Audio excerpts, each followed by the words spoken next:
E assim me ajuda a me concentrar mais na palavra. Meus irmãos, obrigado. Se não tiver condição, melhorou. Nós estamos diante de um texto muito emblemático. Nós lemos apenas um versículo dentre vários que nos narra, segundo a visão de João, a morte de Jesus. Na verdade, esse versículo que diz que Jesus, depois do vinagre, ele grita, clamando, está consumado, é o momento em que ele, após falar isto, ele entrega o seu espírito e morre.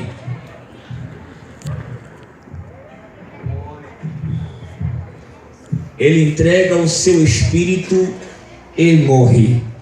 Na verdade, é uma passagem muito pequena, é um versículo muito sucinto, mas ele é inspirador, porque ele é uma síntese, é um resumo da paixão de Jesus. Nestes versículos, ou neste último versículo que lemos, antes que ele morresse, resume muito bem o homem de caráter firme que Jesus desempenhou na terra. Esta passagem, ela reflete um homem de fortes convicções. Jesus foi um homem definitivamente em comum dos demais homens que nasceram antes e depois dele. Jesus foi um homem guiado pelas suas fortes convicções. Ele apegou-se a elas. Ele afiliou-se a elas de tamanha forma que ele estava disposto a tudo pelas suas convicções. E por elas ele enfrentaria as oposições. Por elas, pelas suas convicções, pelas suas certezas, pelos seus ideais, ele enfrentaria um sistema político, religioso, social, um sistema militar, truculento, opressor, maligno. Ele apegou-se de tamanha forma às suas convicções, que ele estaria mesmo até disposto a morrer por estas convicções. Que convicções são estas? Que razões são estas? Que ideais, que motivos são esses que o levaram a tamanho fim, que o levaram a cabo?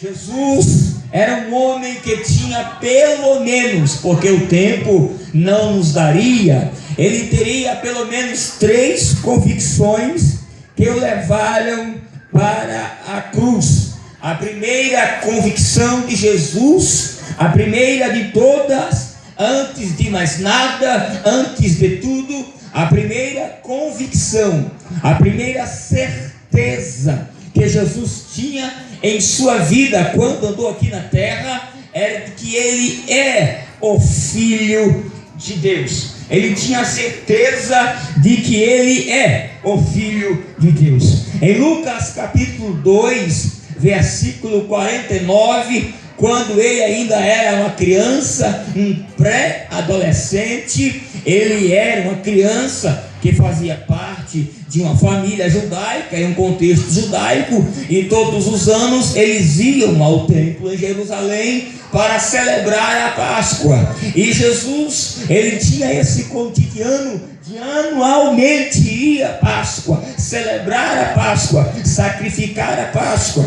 Em uma destas Páscoas, Maria e José, achando que Jesus estava com eles, e deram-se conta de que Jesus não estava com eles, e eles voltaram cerca de um dia de viagem, refazendo o caminho que eles haviam percorrido depois do culto, para ver se encontrava Jesus. Lucas registra que José e Maria, eles perguntaram aos seus parentes e aos conhecidos: você viu Jesus? Você encontrou Jesus? O menino Jesus, o nosso filho Jesus, que sobe sempre anualmente a Páscoa para celebrar conosco? Não vi, não encontrei, não avistei, não sei onde está. E eles foram refazendo o caminho até chegar ao templo. E quando eles chegam no templo, seus pais terrestres, e o encontram já debatendo teologia, já discutindo o conhecimento da Torá, já pregando o Evangelho, e nada mais, nada menos do que a sua plateia era os doutores da lei, e ele era apenas um pré-adolescente. E Maria se aproxima dele e diz: mas filho, por que tu fizeste isso conosco? Nós estávamos te procurando, eu e seu pai, eu e José, estávamos te procurando. E ele olha para ela e diz: ó mulher, não sabe que me convém, que me importa cuidar das coisas de meu pai? Jesus, ele estava falando de seu pai celeste, não de seu pai de criação. Perceba que hoje a gente vê muita gente, criança, adolescente, jovens e adultos, que não sabem quem são, não sabem o que quer. Nós já temos até mesmo tramitando em leis aí, uma lei diabólica que quer colocar sobre a criança o desejo dela querer mudar de sexo, caso ela não se sinta menino, se for menino, caso ela não se sinta menina, se for menina. A gente vê até pessoas adultas que não sabem quem são, e por isso elas são levadas de si mesmo, são capturadas pelo sistema, pela mentira do mundo. Mas eu encontro aqui um Jesus que sabe quem ele é, um Jesus que tem certeza de quem ele é, ele foi, ele é, ele será o Filho de Deus. Aleluia! Glória a Deus!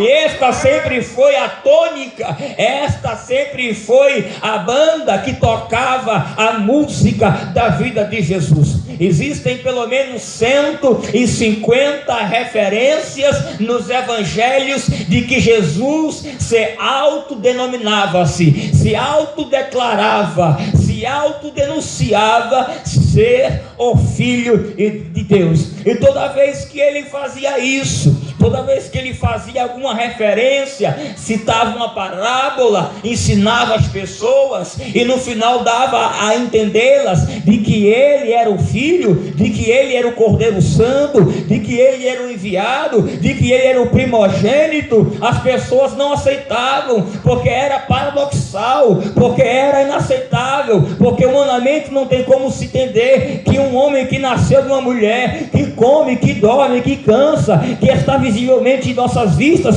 pode se considerar o Filho do Deus Altíssimo, o Filho enviado do céu, o Filho unigênito de Deus, o Filho eterno. E os judeus não acreditavam, não aceitavam, e toda vez que ele dizia que era o Filho, as pessoas não aceitavam a sua mensagem.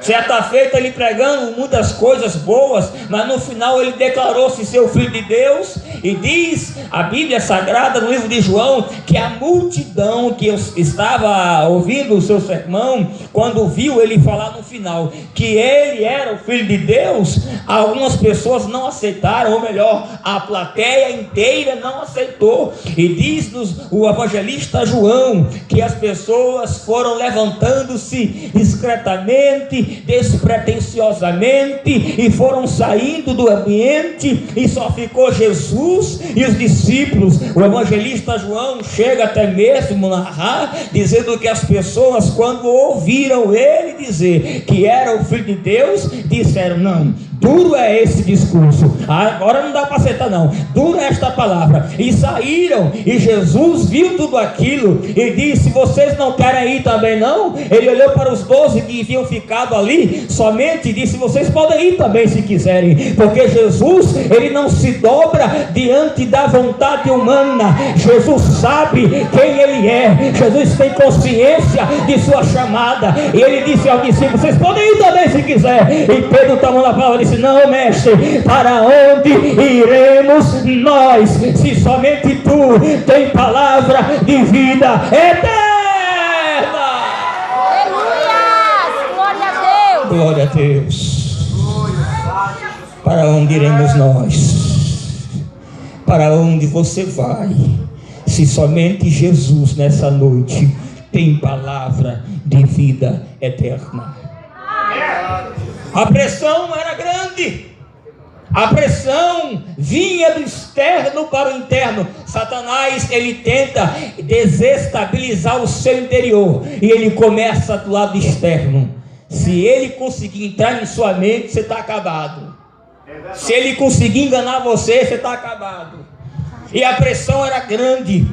Mateus nos relata que logo quando ele estava sendo batizado nas águas, o próprio Deus se manifesta diante de uma multidão que estava ali para ser batizada por João Batista. E Jesus, quando estava sendo batizado, diz nos evangelistas de que uma voz irrompeu no céu dizendo: este é, olha a expressão, este é o meu filho amado, em quem a minha alma se alegra. A ele escutai, a ele ouvi, a ele obedecei. Ei, não é o jornal, não é o cartório, não é ninguém, é o próprio Deus dizendo: é meu filho, é meu filho, é meu filho, é meu filho, é meu filho, a meu filho, a ele, vocês têm que escutar.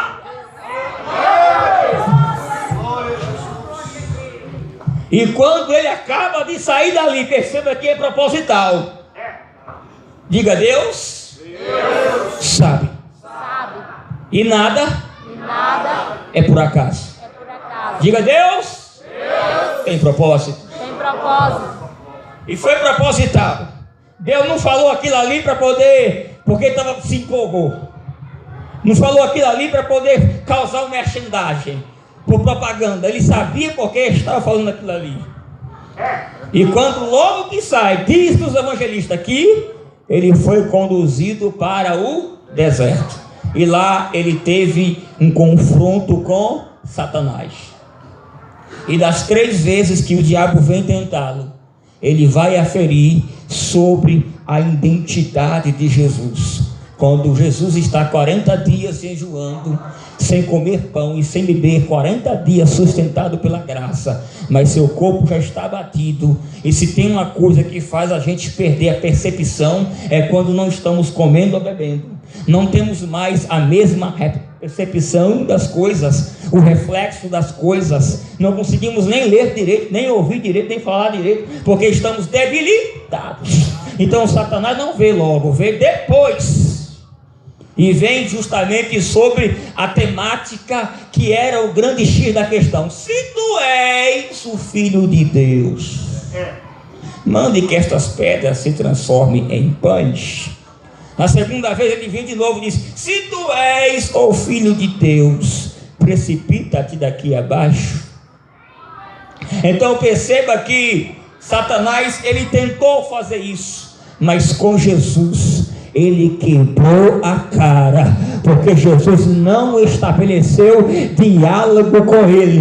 Ele estava fragilizado, não tinha pão, não tinha água, mas tinha a presença de Deus e tinha convicção de quem ele era. E Satanás não vai tentar a sua personalidade, ele não vai colocar em xeque a sua identidade, os seus propósitos quando você está bem. Ele vai esperar diminuir a quantidade de água, ele vai esperar acabar o reservatório de mantimentos. Quando você estiver vulnerável, quando você está sensível, quando você está exposto, é justamente nessa hora que Satanás quer colocar em xeque a sua identidade, quer colocar em dúvida a sua vida com Deus. Mas não estabeleça diálogo com ele. Foi assim no Éden.